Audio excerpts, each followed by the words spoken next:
I thought I was bringing pasta salad to a neighborhood barbecue. I had no idea I was walking into a meticulously planned conspiracy that would land me in handcuffs, destroy my marriage, and expose the woman I'd called Mom for 6 years as a criminal mastermind hiding behind casserole dishes and church volunteer work. The accusation hit like a freight train. She poisoned the mayor's daughter! My mother-in-law's voice carried across the crowded backyard, sharp and theatrical, designed for maximum impact. Every head turned, every conversation stopped, and in that suspended moment, barbecue smoke drifting through shocked silence, a child's forgotten balloon bobbing against the fence, I watched my entire life collapse into a nightmare I couldn't have imagined in my darkest moments. The day had started so ordinarily it was almost boring. I remember standing in our kitchen that Saturday morning, sunlight streaming through the window above the sink, the smell of coffee mingling with the faint scent of the lilacs Kevin had planted for me last spring. I was chopping celery for the pasta salad, my grandmother's recipe, the one that always got compliments at gatherings, when Kevin came up behind me and wrapped his arms around my waist. "You nervous about today?" he asked, his chin resting on my shoulder. "About a barbecue?" I laughed, leaning back into him. "Your mom's thrown 100 of these things. I think I can handle it." "She's been really excited about this one," Kevin said, and something in his tone made me pause, a tightness I couldn't quite place. But then he kissed my cheek and moved away to refill his coffee, and I told myself I was imagining things. Kevin's mother, Diane, had been hosting her annual Neighborhood Unity barbecue for 15 years, long before I entered the picture. It was her thing, her way of positioning herself as the heart of our suburban community. She'd serve pulled pork and her famous potato salad, coordinate games for the kids, and somehow always manage to get her photo taken with whatever local politician showed up. This year's special guest was supposed to be Mayor Richardson and his family. "Make sure you bring enough pasta salad," Diane had told me on the phone the night before, her voice carrying that particular quality it always had when speaking to me. Pleasant on the surface, with an undercurrent of something I could never quite name. Not warmth exactly, more like assessment. The mayor's daughter specifically requested homemade sides. I'd felt a small flutter of pride at that. "Of course, I'll make a double batch." "Perfect," Diane had said. Then, after a pause, "You know, Claire, I'm so glad you're part of our family now. Kevin chose well." The words should have been a compliment, but they landed with the weight of an evaluation being passed, conditional and revocable. I finished the pasta salad around noon, carefully transferring it into the large glass bowl I used for parties. The colors looked perfect. The green of the celery, the red of the bell peppers, the pale cream of the dressing coating the rotini. I covered it with plastic wrap and set it in the refrigerator to chill while I got ready. "You look beautiful," Kevin said when I came downstairs in my sundress, yellow with small white flowers. It was new, purchased specifically because Diane had mentioned last month that the mayor's wife always dresses so elegantly and I should make an effort at community events. The drive to Diane's house took 12 minutes. I'd made the trip hundreds of times in the 6 years Kevin and I had been together. 3 years dating, 3 years married. Her house was a sprawling ranch-style home in the nicest part of Greenbrook Hills, the kind of place with a professionally landscaped yard and a 3-car garage. Kevin's late father had been a successful insurance broker, and Diane had inherited everything when he died 8 years ago. Cars already lined the street when we arrived. I could hear music and laughter from the backyard, the high voices of children playing. Kevin carried the pasta salad while I grabbed the bag with paper plates and napkins I'd offered to bring. "There they are," Diane's voice rang out as we came through the side gate. She was wearing white capris and a red blouse, her blonde hair perfectly styled, her smile wide and hostess bright.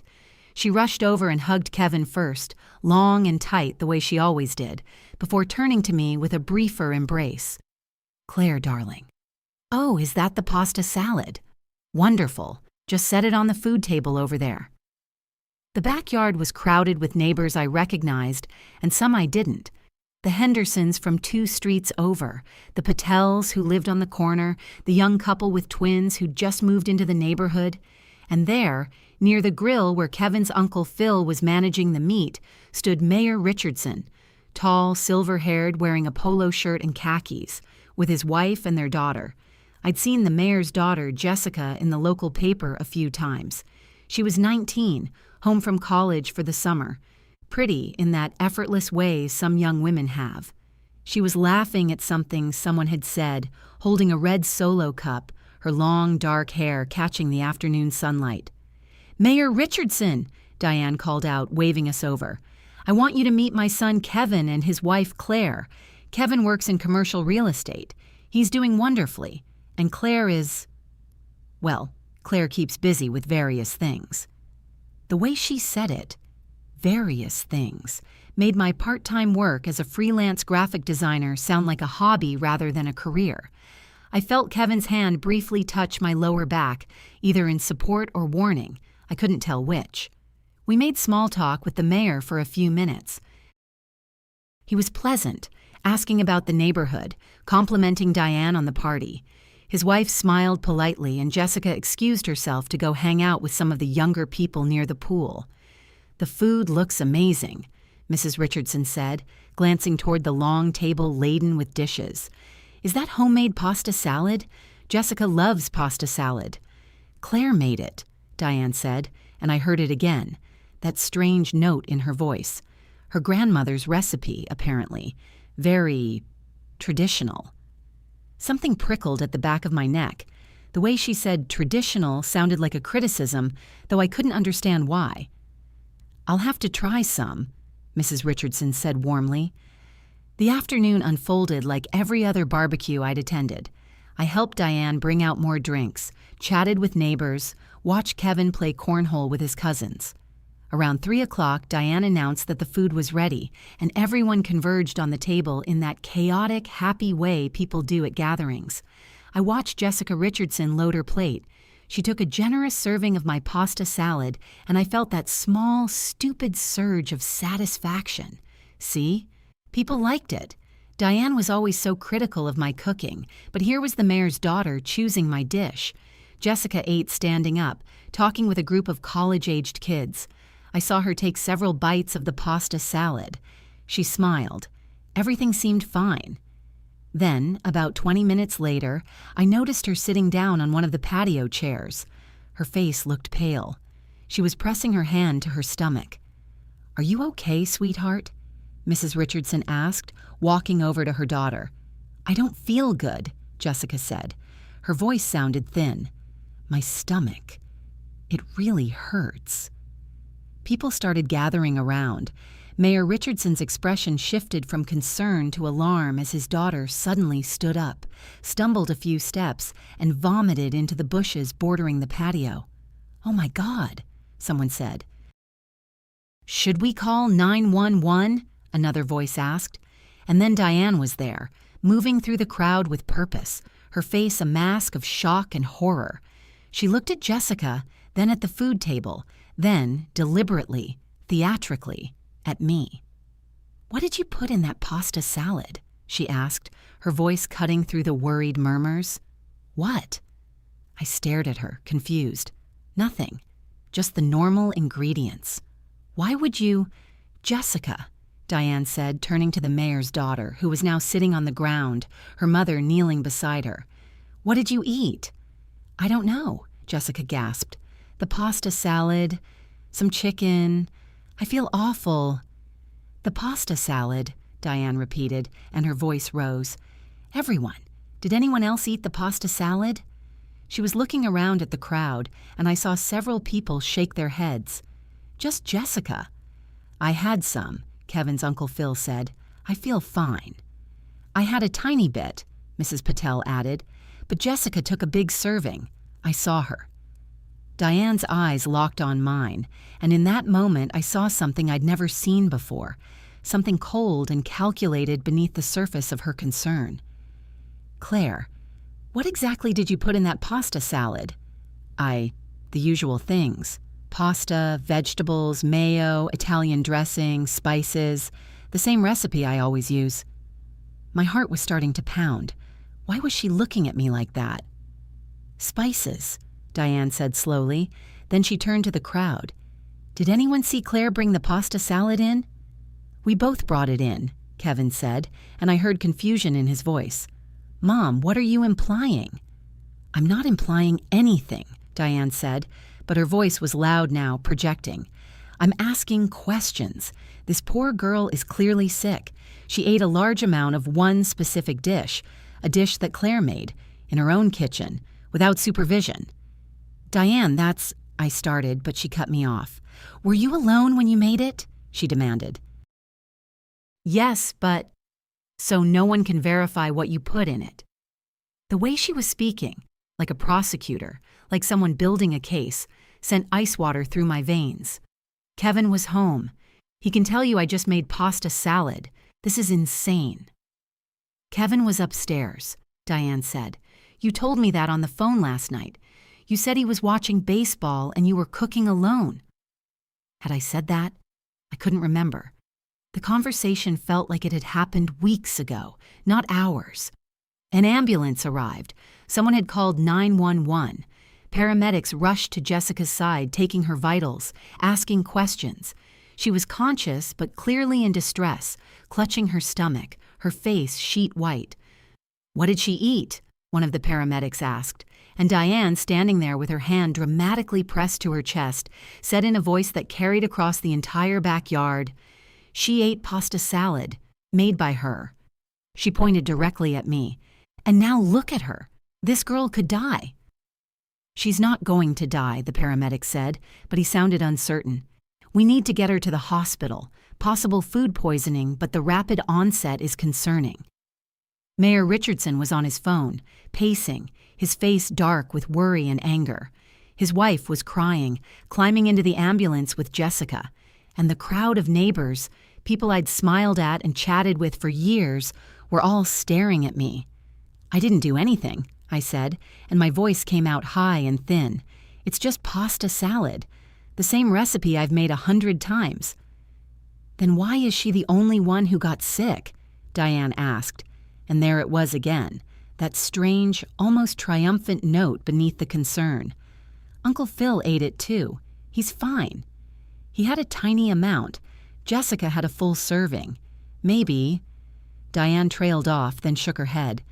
No, I shouldn't speculate. Maybe what? Kevin asked. He was standing very still, looking between his mother and me, and I couldn't read his expression. Maybe the poison, if there is poison, was concentrated in one area of the bowl, Diane said carefully. Maybe whoever served Jessica got the affected portion. Poison? My voice cracked. There was no poison. Diane, why are you saying these things?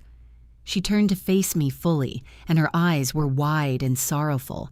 Claire, honey, I'm not accusing you of anything intentional. Maybe something in your kitchen was contaminated.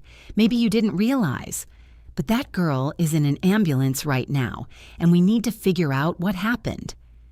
A police car pulled up. 2 officers got out and walked into the backyard. Of course, someone had called the police.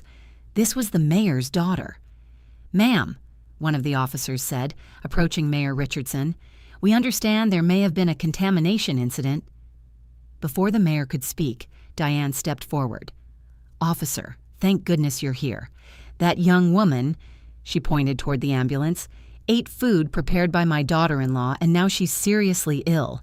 I hate to say it, but I found this earlier. She pulled something from her pocket, a small plastic bag with white powder in it. My brain couldn't process what I was seeing. What is that? I found it in your purse, Diane said, and her voice was shaking now.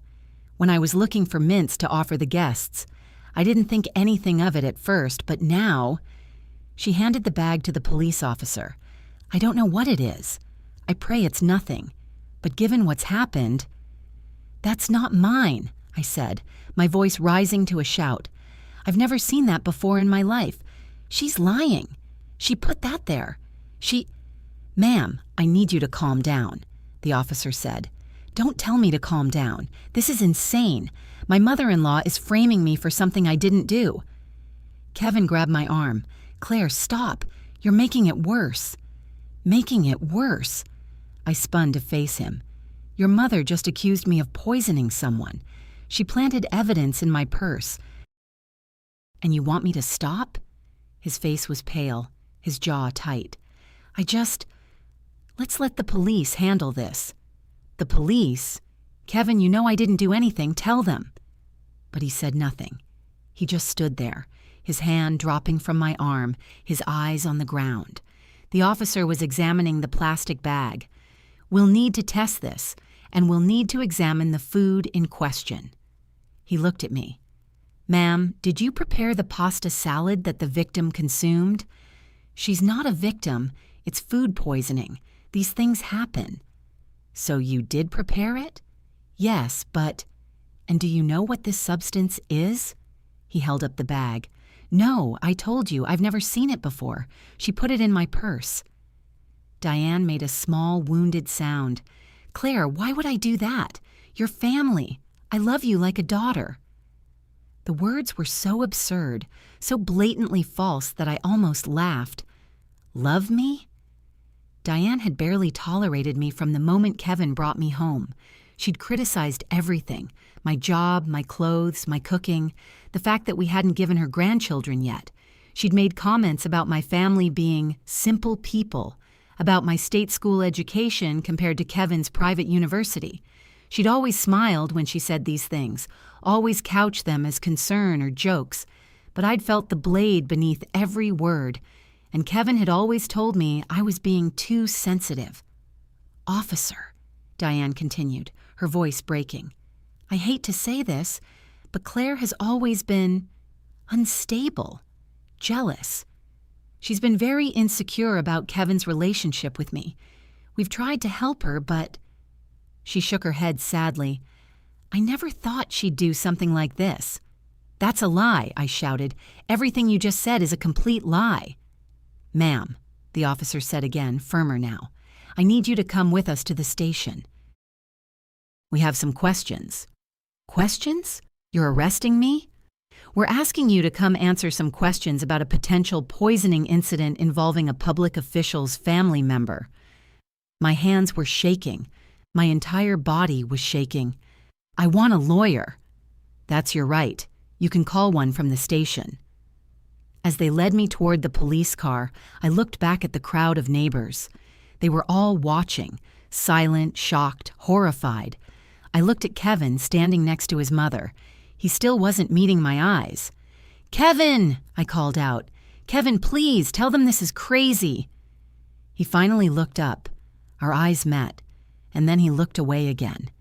That moment, that betrayal, hurt worse than the handcuffs clicking around my wrists, worse than Diane's theatrical gasp as they loaded me into the back of the police car, worse than hearing her voice carry across the yard one final time. "She poisoned the mayor's daughter! Lock her up! She's dangerous!" And all I could think, sitting in that police car with my hands bound behind me, was, this can't be real. This can't be happening. But it was. The county holding cell smelled like industrial cleaner and desperation. They'd taken my purse, my phone, my jewelry, fingerprinted me, photographed me, treated me like a criminal because Diane had spun a story and no one, not even my own husband, had stood up to contradict it. I sat on the metal bench, still wearing my yellow sundress with the white flowers, and tried to understand how my life had disintegrated in less than 3 hours. This morning, I'd been making pasta salad in my sunny kitchen. Now I was in jail, accused of poisoning the mayor's daughter. It had to be a nightmare. I'd wake up soon. I'd wake up and Kevin would be there and we'd laugh about the horrible dream I'd had. But I didn't wake up. The minutes crawled past. The fluorescent lights hummed overhead. And slowly, through the shock, one thought crystallized. Diane had planned this. The white powder in my purse. Her specific questions about me making the food alone. The way she'd immediately pointed attention to the pasta salad. Her theatrical accusation in front of the entire neighborhood. This wasn't a reaction. This was orchestrated. But why? What did she gain from this? I didn't have answers. I just sat there, numb and terrified, until a guard came and said I had a visitor. Your lawyer's here. I haven't called a lawyer yet. Well, someone called one for you. They led me to a small room with a table and 2 chairs. Sitting on one side was a woman in her 50s, wearing a sharp gray suit, her dark hair pulled back in a bun. She stood when I entered. Mrs. Winters, I'm Patricia Chen. Your father retained my services. My father? I hadn't even been allowed to make a phone call yet. How does he know I'm here? He saw you being arrested. He was at the barbecue. I stared at her. What? No, he wasn't. I didn't see him there. He said he was across the street. He'd stopped by to return some tools he'd borrowed from your mother-in-law's neighbor. Patricia gestured for me to sit. He saw everything. The ambulance, the police, you being taken away. He's been making calls for the last 2 hours. My father. I tried to picture it. My dad, in his old jeans and work shirt, watching this nightmare unfold. My dad, who'd driven trucks for 30 years before retiring. My dad, who Diane had always looked down on with barely concealed disdain. Where is he? I asked. Making more calls. He told me to tell you not to say anything to anyone except me. He also said... Patricia paused, and a small smile crossed her face. He said to tell you, it's game time. It was such a dad thing to say that I felt tears prick my eyes for the first time since this started. My father used to say that before my softball games in high school. Game time. Time to show what you're made of. Mrs. Winters, I need you to tell me exactly what happened today. Every detail. I told her everything. The pasta salad, Diane's strange behavior, the plastic bag, Kevin's silence. Patricia took notes, her expression growing harder with each detail. Your mother-in-law has made a formal statement to police, she said when I finished. She's claiming you've been increasingly unstable, that you've made threats against her, that you've been resentful of her relationship with her son. That's insane. She's also provided them with text messages. What text messages? Patricia pulled out her phone and showed me screenshots. Messages from my number to Diane. I wish you would just disappear. You're ruining my marriage. Maybe the world would be better without you. I felt my stomach drop. I never sent those. I would never... Those aren't real. They're from your phone number. Then she faked them somehow. She must have, or I don't know, but I didn't send those. Patricia studied me for a long moment. I believe you, and your father believes you, but the prosecutors are going to see this as a pattern. Unstable woman, resentful of her mother-in-law, makes threats, then poisons food at a public event where the mother-in-law is hosting. It's a strong narrative. It's a false narrative. I know, but we need to prove it. Patricia leaned forward. The substance in the bag tested positive for a substance called strychnine. It's a poison. Small amounts cause nausea and vomiting. Large amounts can be fatal. The room tilted. But Jessica is okay, right? The paramedic said, she's in the hospital, stable. She's going to recover. But there were traces of strychnine in the pasta salad, specifically in the portion she ate. I couldn't speak, couldn't breathe. Someone poisoned that food, Patricia continued, and all the evidence points to you. Your recipe, your kitchen, the powder in your purse, the threatening texts. Unless we can prove someone else had access and motive, you're going to be charged with attempted murder. Kevin, I whispered. Kevin was there. He can testify that I was just cooking normally, that I didn't. Your husband is corroborating his mother's story. The words landed like a physical blow. What? He gave a statement saying you've been increasingly paranoid and angry toward his mother, that you've accused her of trying to break up your marriage, that he's been worried about your mental state. Kevin, my husband, the man who'd held me this morning, who'd said I looked beautiful, who'd kissed my cheek while I chopped celery. He's lying, I said, but my voice sounded hollow. Or she's manipulating him. She's always had this hold over him. He can't stand up to her. Patricia's expression softened with something like pity. I'm sorry. I know this is devastating, but right now we need to focus on your defense. What defense? Everyone's against me. The evidence, my husband, my mother-in-law. What can I possibly... The door opened. A guard looked in. Ms. Chen, there's someone here who insists on speaking with you, says it's urgent. Who? Says his name is Robert Morrison, says he's the defendant's father. Patricia stood. Give us a moment. She looked at me. Don't say anything to anyone while I'm gone. I'll be right back. She left. I sat alone in that small room, my mind a hurricane of confusion and betrayal. Kevin was lying about me. Diane had framed me for attempted murder, and I was going to go to prison for something I didn't do. The door opened again. Patricia came back in, and her expression had changed. She looked energized. Your father has new information, she said, and he's brought someone with him, an investigator. They've been working on something. She sat down. Mrs. Winters, Claire, I'm going to ask you a very specific question, and I need you to think carefully before answering. Okay. Has your mother-in-law ever asked you about your grandmother's property?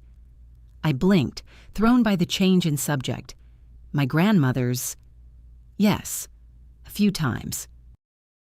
She died last year and left me her house upstate.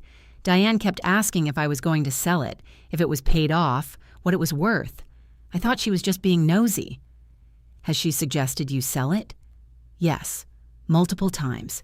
She said Kevin and I should sell it and use the money for a proper house. I didn't want to. It's been in my family for generations. Patricia and I stared at each other. How much is the property worth? She asked quietly. Around $1.2 million. It's on the lake, 20 acres. Developers have been trying to buy that whole stretch of shoreline for years. And if you were convicted of a crime, say attempted murder, who would inherit your property? My mouth went dry. Kevin, my husband, and if he's under his mother's influence, she'd convince him to sell. Patricia's eyes were sharp. She'd get access to $1.2 million. But she has money. Kevin's dad left her. Your father's investigator looked into her finances this afternoon. She's broke, Claire. The house, the cars, the lifestyle, it's all mortgaged and debt. She's been living on credit for years, and it's finally catching up. She needs money desperately. The pieces clicked into place with horrifying clarity. The pointed questions about the property, the insistence that I make the pasta salad alone, the planted evidence, the fake texts, the dramatic public accusation in front of witnesses. This wasn't about me being unhinged or unstable. This was about $1.2 million and a sociopath willing to destroy me to get it. She tried to kill the mayor's daughter, I said slowly, and frame me for it. So I'd go to prison, she'd get control of my property through Kevin, and she'd sell it. That's our working theory, but we need to prove it. The door opened again, and this time my father walked in. He looked exactly like he always did. Worn jeans, flannel shirt, old baseball cap with the logo of his former trucking company. But his face was harder than I'd ever seen it. Behind him was a man in a suit carrying a briefcase. Hey, baby girl, Dad said. His voice was soft, but his eyes were burning. Sorry I'm late to this party. I burst into tears. Just seeing him, solid and real and on my side, broke something loose in my chest. He crossed the room and hugged me tight, and I sobbed into his shoulder. It's okay, he murmured. We got this. Your old man's got this. Dad, they're saying I poisoned. I know what they're saying, and it's bullshit. He pulled back and looked at me. But here's the thing. That woman, your mother-in-law, she made one big mistake. What? He smiled, and it wasn't a nice smile. She thought I was just some dumb trucker who wouldn't know how to fight back. She forgot I spent 30 years driving hazmat loads. You know what that means? I shook my head. Means I know every poison, every chemical, every dangerous substance on the books. including strychnine, and I know exactly where to buy it, how to handle it, and what kind of paperwork trail it leaves." He nodded to the man with the briefcase. "This is Marcus Webb, private investigator, former DEA. We've been busy." Marcus stepped forward. "Mrs. Winters, we checked the records. Strychnine was purchased 3 weeks ago from an agricultural supply company. The buyer needed it for rodent control. The purchase required ID and a signature." He pulled out a document and laid it on the table. There, in black and white, was a sales receipt: date, time, amount, substance, and the signature at the bottom, Diane Winters. The preliminary hearing was set for Monday morning. I spent the weekend in jail. Patricia couldn't get me released because the charges were too serious, but I wasn't alone. My father visited twice a day, bringing updates. "Marcus found more," Dad said Sunday afternoon, sitting across from me in the visiting room. "Diane's been researching you for months. She had browser history on her computer, how to get power of attorney over family property, can spouse inherit if convicted of crime, undetectable poisons. She wasn't even careful. She didn't think anyone would look," I said. "She thought I'd be convicted, and that would be it. She underestimated you, and she definitely underestimated your old man." He grinned, but it faded quickly. "There's something else. About Kevin." My stomach clenched. "What?" "Marcus found financial records. Kevin's been sending his mother money for 2 years, 20, 30,000 at a time. He emptied your joint savings account last month, the one with the down payment fund for your new house. Send it all to her." The betrayal cut deeper than I thought possible. He knew what she was doing. Maybe not the poisoning, but he knew she was in debt, and he was enabling her. When she hatched this plan, he went along with it. Maybe he thought it would never go this far. Maybe he convinced himself you were just going to be scared into selling, but he chose her over you. I pressed my palms to my eyes. 6 years. I'd spent 6 years building a life with someone who, when it mattered, stood silent and let me be destroyed. "I'm sorry, baby," Dad said quietly. "It's not your fault." I never liked him. I should have said something. I wouldn't have listened. I thought I was in love. I dropped my hands. "What happens tomorrow?" "Tomorrow, we bury her." Monday morning, they brought me to the courthouse in shackles. I'd been allowed to change into the clothes Patricia had brought, gray slacks and a white blouse, professional and understated. I looked like a defendant, not a criminal. The courtroom was packed. I saw neighbors from the barbecue, reporters, curious onlookers. And there, in the front row, sat Diane, wearing black like she was mourning. Kevin sat beside her, his face carefully blank. Behind me, my father sat with Marcus and Patricia's legal team. He'd taken off his baseball cap for court, and his gray hair was neatly combed, but his eyes never left Diane. The prosecutor stood and laid out the charges: attempted murder, assault with a deadly weapon, possession of a controlled substance. She painted me as an unstable woman who'd snapped under pressure, who targeted an innocent girl to hurt her mother-in-law. Then Patricia stood.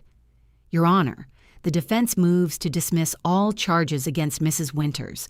We have evidence that she was framed by her mother-in-law, Diane Winters, in a conspiracy to commit fraud and gain access to valuable property." Murmurs rippled through the courtroom.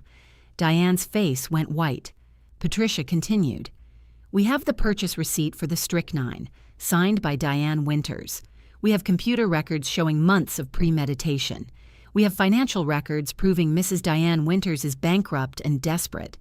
And we have testimony from a forensic expert who will demonstrate that the threatening text messages were sent from a clone device, not from Claire Winters' actual phone." The prosecutor was on her feet. "Your Honor, this is—" "We also," Patricia said, her voice cutting through, "have video evidence." She nodded to Marcus, who approached with a laptop. On the large screen at the front of the courtroom, a video began to play. It was surveillance footage from a store, an agricultural supply company, based on the signage. The timestamp showed 3 weeks ago, and there, clear as day, was Diane Winters purchasing a container labeled "Strychnine Poison, Handle with Care." The courtroom exploded. Diane shot to her feet. "That's not... I was buying it for... There were rats in my garage." "Then why?" Patricia asked calmly. "Did you never report a rat problem to any pest control company? Why is there no record of you seeking professional help for this supposed infestation? And why did you purchase enough strychnine to kill several people when a single rat trap would suffice?" Diane's mouth opened and closed. Kevin was staring at his mother, his face shocked. "Furthermore," Patricia said, "we have testimony from Mrs. Winters' cell phone provider that her device was cloned 3 months ago, coincidentally, shortly after she inherited valuable property from her grandmother. The cloning was done at a store just 2 miles from Diane Winters' home. We have the technician's testimony that a woman matching Mrs. Diane Winters' description brought in her daughter-in-law's phone for a surprise upgrade." "Your Honor," the prosecutor said weakly, "we need time to verify." "You'll have time," the judge said, his voice hard, "because I'm dismissing the charges against Claire Winters immediately. Furthermore, I'm ordering the arrest of Diane Winters on charges of attempted murder, conspiracy, fraud, and obstruction of justice." 2 bailiffs moved toward Diane. She backed away, her face a mask of fury and fear. No, this is wrong. She's the one. She poisoned that girl. I was trying to protect everyone." "Ma'am, you need to come with us," one of the bailiffs said. "Kevin," Diane shouted. "Kevin, tell them she's lying." But Kevin was standing now, and he wasn't looking at his mother. He was looking at me. His face was pale, his eyes wide with something that might have been regret or might have been horror at being caught. "Kevin," I said quietly, "did you know?" He opened his mouth, closed it. I didn't think she'd actually...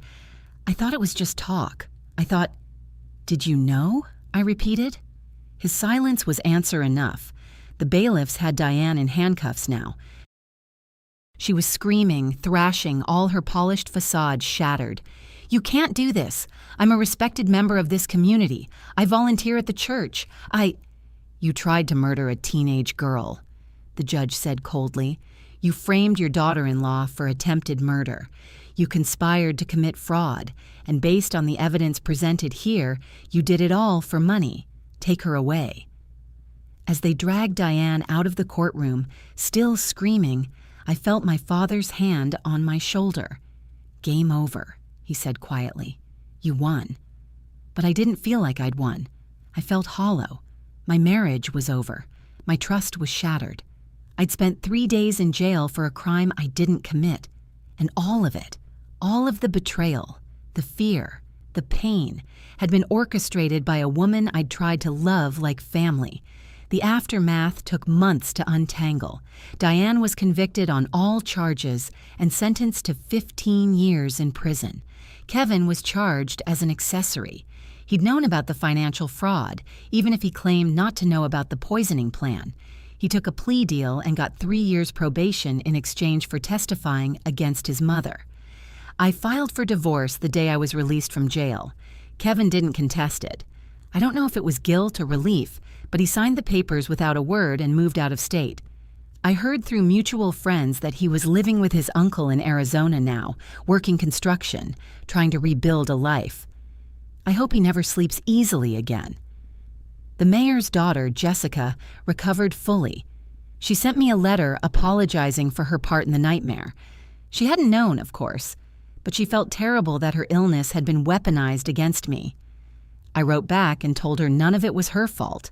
She was a victim, too. As for my grandmother's property, I kept it. I spent a week there after the trial, sitting on the porch, watching the lake, letting the quiet heal me. I thought about selling it. There were too many painful associations now, but ultimately decided against it. It was mine. My grandmother had wanted me to have it. And I wasn't going to let Diane's greed take that from me, even in memory. My father came to visit me at the lake house one evening, about 6 months after everything ended. We sat on the porch with beers, watching the sun set over the water. "You doing okay?" he asked. "Getting there," I said. "Some days are harder than others." "You're stronger than you think," he said. "Always have been." "I had a good teacher." I smiled at him. "Thank you, Dad, for believing me, for fighting for me. I don't know what would have happened if—" "Hey," he interrupted gently. "That's what dads do. Someone hurts my kid, I hurt them back. Simple as that." We sat in comfortable silence for a while. Then he said, "You know what the best part was? In the courtroom, when they showed that video, watching her face when she realized she'd been caught. That was worth every penny I spent on Marcus." "How much did you spend?" "Don't worry about it." "Dad," I said, "don't worry about it. You're my daughter. You're worth everything." I leaned my head on his shoulder, the way I used to when I was little. "I love you." "Love you too, baby girl." It's been 2 years now. I still live in the house Kevin and I shared. I bought him out in the divorce settlement, and I've redecorated every room to erase his presence. My graphic design business is thriving. I've even started dating again, cautiously, taking my time. I don't think about Diane often anymore. When I do, it's with a kind of distant amazement that someone could be so calculating, so cruel, so willing to destroy lives for money. I wonder sometimes if she regrets it, sitting in her cell. I doubt it. People like Diane don't feel remorse. They just feel angry that they got caught. Kevin sent me a letter last year. I almost threw it away without reading it, but curiosity got the better of me. It was short. "Claire, I know you'll never forgive me. I don't forgive myself. I was a coward. I chose her over you because it was easier, because I'd always chosen her. I didn't believe she'd actually hurt anyone. I thought it was just her dramatics. By the time I understood how serious it was, I was already complicit. I'm sorry. I'll be sorry for the rest of my life. I hope you're happy. You deserve to be happy. Kay, I read it once, then put it in a drawer. Maybe someday I'll be able to forgive him, not for his sake, but for mine, to let go of that last bit of anger. But not yet. Not now." My father still comes to Sunday dinners. We cook together, talk about nothing important, watch baseball. He's retired now, spending his time fishing and building furniture in his garage. He's thinking about moving closer to me, maybe buying a small place near the lake house.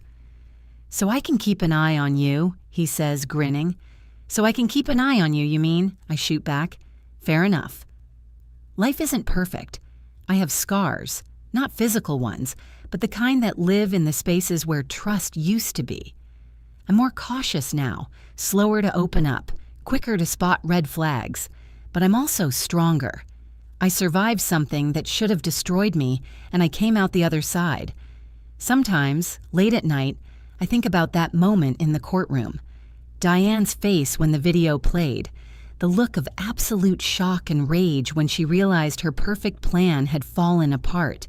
And I think about my father, sitting behind me in his old baseball cap, ready to fight for his daughter.